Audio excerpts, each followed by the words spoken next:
Uh-oh. Hey, I have my microphone on mute. Hey, I'm back, guys. Happy Halloween. I got on a little orange and black for y'all. Did a little something with my eye makeup. Got a little gloom and doom going on today. Hey, welcome back to Sip with Joy.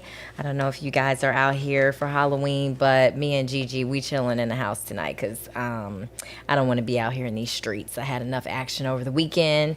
You guys see Gigi back here? She's got her little trick-or-treat dress on. She's so cute. Anyway, welcome to Sip with Joy, a show about a girl, her wine, and her feelings. And I am that girl. I am your host, Joy M. Hutton. I'm a serial entrepreneur and lover of food and wine. So we gonna get into it, y'all. Listen, I am so tired. I think I'm just like mentally drained, and so I'm not gonna keep y'all on here all night tonight because I'm exhausted. Hey, Tiffany, cheers. So today I'm drinking a Pinot Grigio from California. I hear a train coming. You know, sometimes I feel like the trains respect me, and now I'm just feeling like they don't care. I think they're like, you've done enough episodes of Sip with Joy, now we're going to crash it. Hey, Alaya. So we are going to talk about the topic dangerous minds. And I picked that topic because mental health has come up a lot, and I want to talk about it, like what mental health, where we are today with mental health and how it's affecting us now. During the pandemic, a lot of people obviously were experiencing issues with mental health. And then we're going to get into what's going on with Mr. Kanye and the responses to his erratic behavior, because homeboy is, he's lost. He's lost right now. Hey, Kay. So, yeah, I want to talk about that. And like I said, I'm not going to keep you guys too long tonight because I am tired, y'all, and I got to take care of myself because I can be no good next week or any week that I show up for you all if I don't take care of myself. So we're going to get right to it. So speaking of Halloween, some people may think that mental health is scary, and it is. And it's because, people may feel unheard, like especially in the Black community. Mental health, although a lot of people are starting to talk about it, is still somewhat taboo. And people are like, just go pray about it. But Jesus put therapists, God put therapists on this earth so that y'all can go get some help. And again, if you want to know what I'm drinking, it's a Pinot Grigio. But yeah, so God put therapists on this earth so we can get help. He put doctors so you can go to the doctor and get any injuries or ailments fixed. So we need to take advantage of the resources that are available to us. But one of the things is people may feel heard, and you talk to people and they're very dismissive about it, or they don't believe maybe that you're dealing with mental health issues. They think you're just fine. And then, if you have any mental health issues, you may have a loss of control. Prime example, Kanye, which I said we'll talk about today. He is out of control. And it's like, come on, we need to reel this brother back in because he's spiraling. The other thing is experiencing isolation. Either if you have mental health issues and you're isolating yourselves, or other people are isolating you. Society may be isolating you because you have a mental health issue. And then you may be rejected by your family, by your friends, because you have these issues. I saw a story that Kim had posted, and she said that she stands with the Jewish community.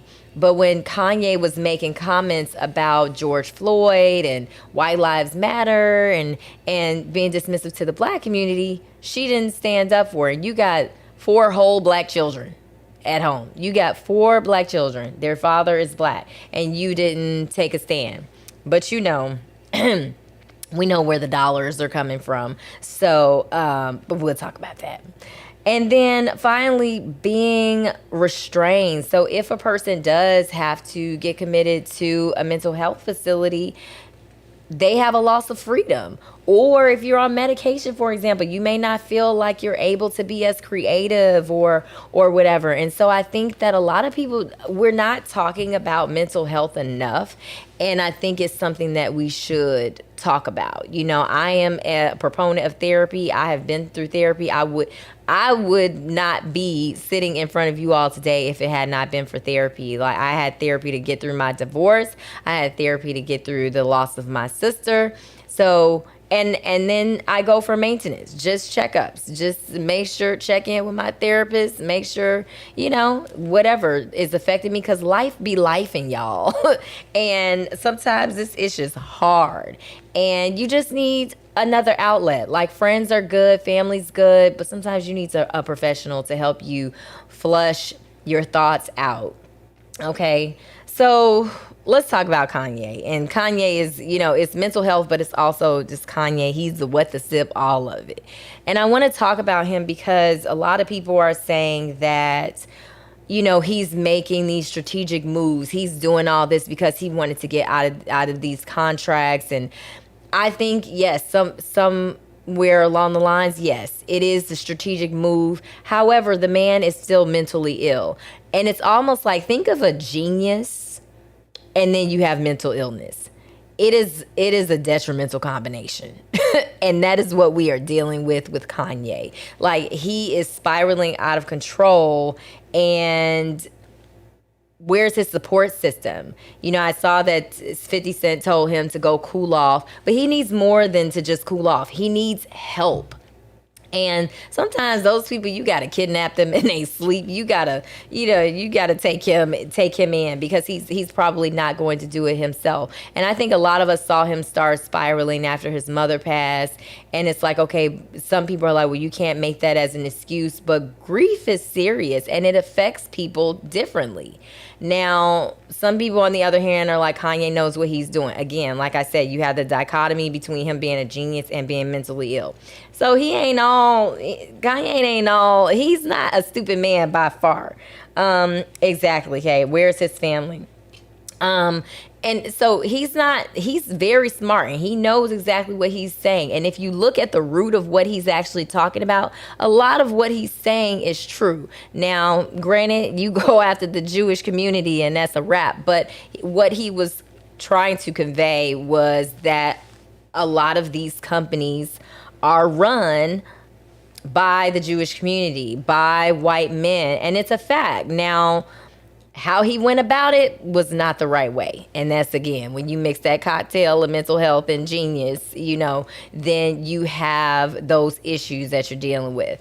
So I think, yes, you know, some strategic moves here, but where is the support? And then not only that, is what I was disturbed about was how, one, I didn't know he had all these partnerships with these brands. So Kanye was bringing in them dollars. But two, no one was reacting, again, when he was saying those things about the black community. And we also, as a black community, have to hold our people accountable as well. But I want to know where the support system is for him. Because his own ex-wife, I mean, well, you know, she seems to have a history of attracting, you know, folks that aren't stable. But and she struggles with her own mental health issues, because she just came out, she was speaking about that. So it's like, where's the help? All these companies want to walk away from him, but it was okay when he was giving them ideas for their brands. But when he's in need from a mental capacity, people walk away. And that is the part I don't necessarily agree with. So it's like Grandma said, it's not what you say, it's how you say it. Exactly.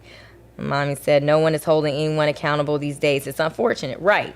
So, yeah, I talked about, you know, the accountability. He ain't on his medicine, so he's just kind of going off on a tangent here. And it's causing a lot of detriment to his pockets and to his family. He's not realizing the repercussions because, again, there's a lot going on up there. And, you know, not until, you know, all these people are pulling away from him and he's getting rejected, because there is the rejection piece that I just mentioned about mental health. Now he wants to apologize, but he needs to really bring it down and go get some help to really understand how his actions are affecting others. So yeah, it's the support for me. I'm just like, where your cousins at? Where your people? Like, who's somebody please help Kanye, okay? This man is clearly crying for help in more ways than one. And I need him to have a support system, because if you look at him, he's always by himself, like outside of security guards. And so that's why I was saying before about the isolation. He's always by himself. He's wearing these masks. Like, this man is crying for help in so many different ways, but his delivery, he's going about it the wrong way. Even Trevor Noah said, because he tried to come for Trevor Noah, and Trevor was like, I don't have beef with Kanye. He was like, I feel bad for him because he's suffering. He has a mental health issue, and I just want him to get back on his medicine. And they say you can't, what do you say? You can drive a horse to the water, but you can't make them drink. But it's a little bit more difficult when you're dealing with a person that has mental health issues. So, we had to get this man help. And even just outside of Kanye, mental illness is such a big thing. And a lot of times, like I said earlier, we're dismissed in our communities because people are saying he's crazy, but no, he has a mental illness. And people are being dismissive of his behavior, and they have been for so long. But it's time for him to be held accountable and get the help that he needs. My mom said Trump never apologized for anything. Clearly, there are different standards for others. Oh, absolutely, there are different standards. Look at how people have reacted. And again, the black community is outraged because they're like, okay, but you didn't act this way when he was talking about us. But again, we're the minority here. They're not worried. They're not worried, even though we're the biggest consumers here. But they're not worried. And he'll come back around. He'll rebound. But I really do hope he gets help. And I've dated people who have had mental health issues and did not want to seek help. And so I offer the resources. Like, here are the resources. Here are the resources for you to go get help. And again, you can't force people to do it, but instead of just shunning, offer the support in the best way that you can. Like, nobody's telling you to take on that burden, but offer the support in the best way that you can. And who knows, his family may have done that. Kim was married to him, and when he was on his meds, he was solid. Janice, hey Janice, thank you. Yes, absolutely. So we definitely need to talk about this more. And, for me, like I was just telling you all at the beginning of this episode, I'm exhausted and I'm like mentally drained. This is kind of just a tough season in general for me with dealing with grief. And so sometimes it's like, hey, I'm having a good day. Sometimes I'm not, but I'm honest about where I am. And like I said, if I need to go to my therapist for a checkup, I'm going to do that. But not everybody has that motivation and that willingness and the wherewithal and the capacity to go do that. And without the willingness and capacity, you're not going to change. You're not going to get the help that you need. So we need to do that. So yeah, I'm glad you guys are open to this conversation, because it's a big thing. Because instead of just turning our back on people who have mental health issues, I think we have to ask ourselves what's really going on here. Like, he's spiraling out of control for a reason, and and this is just adding insult to injury, but it's consequences of his actions. And there are consequences for our actions, but I just wish it sends a very clear message that we don't care about your mental health. We're just gonna drop you. Like, none of these people, they're just like, we don't tolerate this behavior, what he's saying. And I get it. But what about the mental health piece? I feel like that's being ignored. And like I was saying earlier, the mental health is scary when you feel like you're being ignored, when you're being dismissed. And he may feel like, well, people don't care about me anyway. My wife don't want to be with me. I don't have a support system, so he may feel like people don't care about me anyway, so I'm going to isolate myself and self-destruct, because that's basically what he's doing. He is self-destructing. So, yeah, feel free to chime in on this, guys. You can call in at 713-396-0277. Oh, yes, that's my dog. She's over there in her little trick or treat dress we're matching. We're wearing our orange and black. So, happy Halloween. And so LC said he clearly doesn't seem like he wants to get help.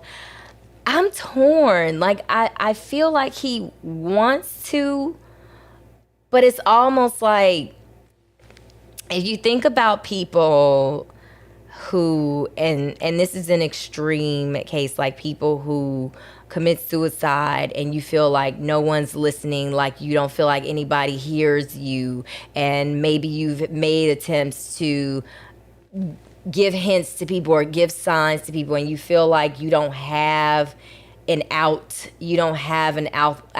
even though the people around you may say, I've been supportive. I've been, like, when you are in such a dark place, sometimes it takes extreme measures for you to come out of that place.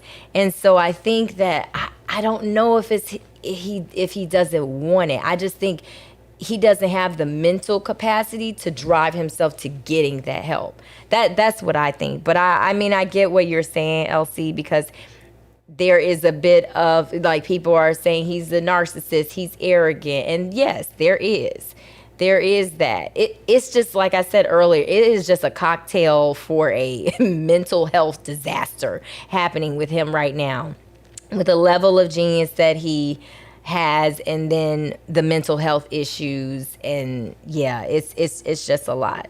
So yeah, but I'm just praying for that brother, and I'm praying for his children, because they are watching him self-destruct.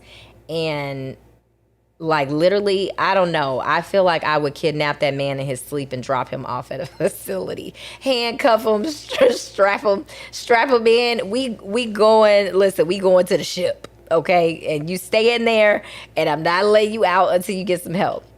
Okay, we got a caller.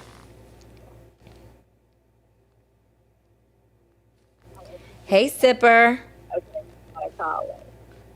Hello. Hello. Can you hear me?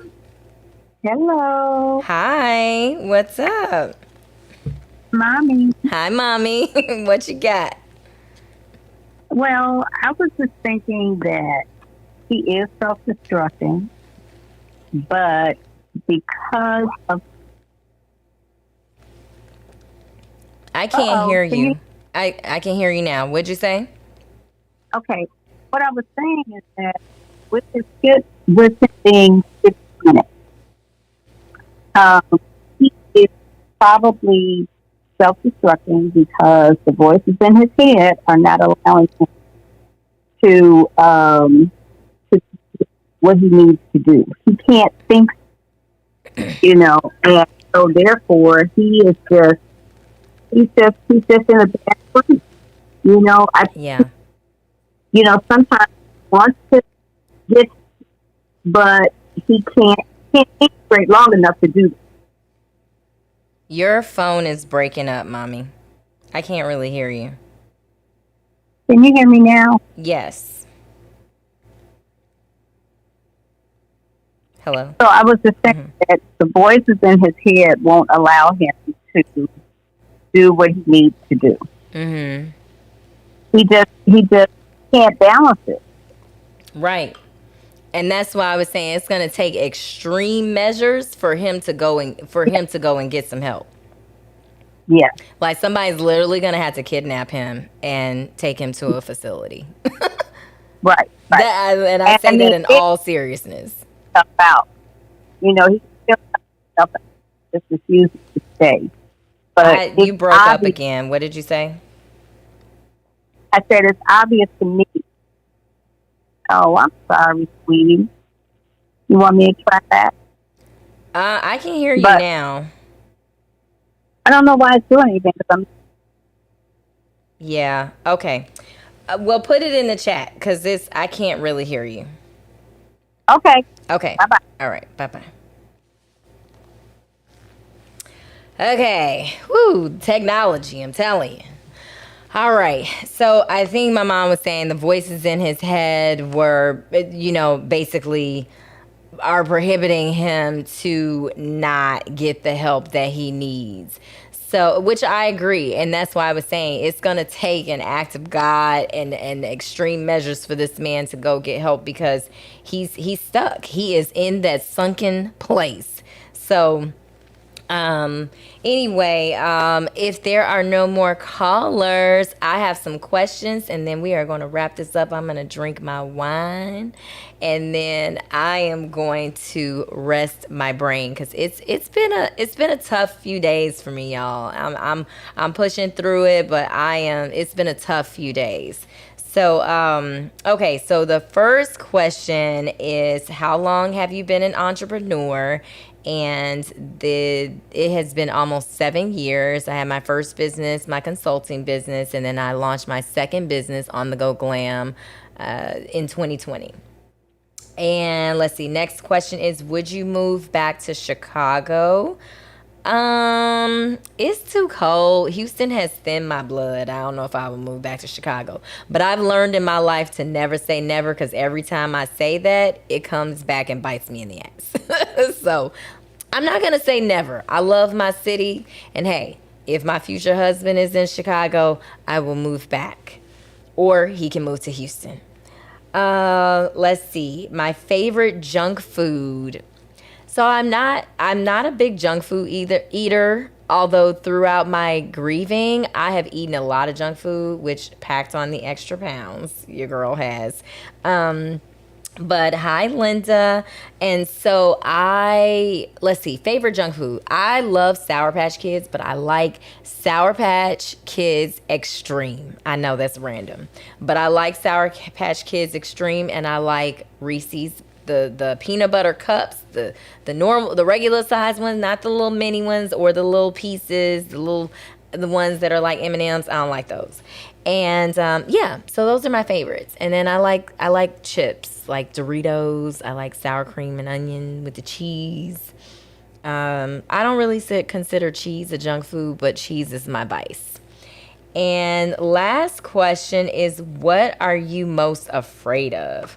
Woo, that's a loaded question. That's a deep question. So I will tell you all this. I am afraid of the dark. So I sleep with a nightlight because I don't like sleeping in pitch black. Now, if I'm with someone, then I feel more safe. But I do not like sleeping in the dark, y'all. And so, yeah, it's night lights all throughout my place, okay? All throughout my house, I got night lights. I do not like sleeping in the dark. Outside of that, I think for me, like, I have I have friends, but I have just my parents left. My sister passed, and so it makes me feel very alone sometimes because that was my other half. And so just being me, just the only child at this point, I fear like something happening to my parents. And obviously they'll get older and stuff, but like right now I'm most afraid of something happening to them. So I don't want anything to happen to them because they all I got, and Gigi, we can't let anything happen to Gigi either. But since my sister has passed, that's definitely something I am afraid of, because I'm like, we were supposed to do this life together, and now, it's just me and my parents. So, one day I'll have a partner, and I'll have someone to comfort me. But until then, it's just me and Gigi. So yeah, good question. Deep question. All right, y'all. So take care of yourself and do not make assumptions about the people around you, assuming that they're okay. You know, people may act strong, but you know, everybody ain't strong. Everybody don't want to be strong. I certainly don't. So it is okay to not be okay. Take care of yourselves. Thank you so much, Kay. And I will see you guys next week. Bye bye. Thank you.